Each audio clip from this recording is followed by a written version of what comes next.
How do I make a fun textured background with my brayer?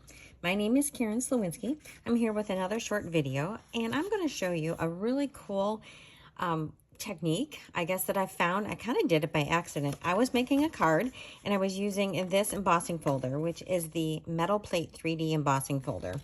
And I was using it with this side up, so with the embossed side up. But I thought, oh, this is kind of a cool look as well, and this would be really pretty as the background itself. But then I thought it would be fun to add some color to this. So I'm going to show you something really fun.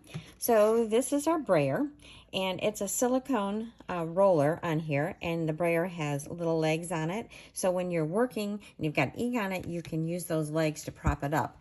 But when you're inking it, you're going to want to turn it over. So I'm going to choose a couple fun colors. I've got Azure Afternoon. And here, let me move this out of the way.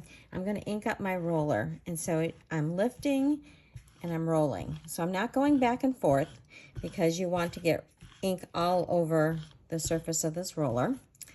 And then I'm going to put this on the debossed side. So I want fairly good coverage, but I don't have to have it super uniform. So I'm just kind of rolling, and it's going to get a very uneven texture because as it's picking up some of the spots, it's taking the ink, so you can kind of see how this is modeled. So there, I've got some color on here. Now I'm going to go quickly wash this off, and then I'm going to switch colors. So I'll be right back. So now that this is clean, I just ran it under the faucet in my bathroom and then dried it off. I'm going to switch to Blueberry Bushel ink. And again, I'm going to pick up some color. I'm going to roll and lift and roll and lift. And I'm moving it around to get different parts of my roller covered. So you can see I've got pretty good coverage. It doesn't have to be totally covered. And then I'm going to go and I'm just going to add some little bits of rolling. Not quite as much as I did before. And I'm going to kind of do it from different angles. And there. Look at that cool texture. So I just think that looks so cool.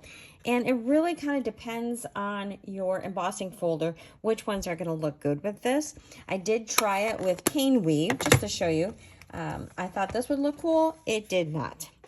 So I started here with some crushed curry, and then I did pecan pie, and there just wasn't enough of that texture that's debossed. Like you can see here, these are just like little rounded squares, if you will, and then this just didn't work very well. So I didn't like that one. But here is this beautiful one. You can see all the two different colors popping out with the texture, and I even have some that don't have very much color at all, which is even more interesting. And then I've got another piece here. This one I did with 3 colors. So I started out with my lemon lime twist, then added granny apple green, and then a touch of garden green. So I loved how this turned out. So I hope that you give this a try. Look at your embossing folders, and I think maybe the eyelet 3D lacy one would look really cool, and probably, you know, the dotted circles is going to look cool with this technique. So enjoy this, and I can't wait to see what you make with it.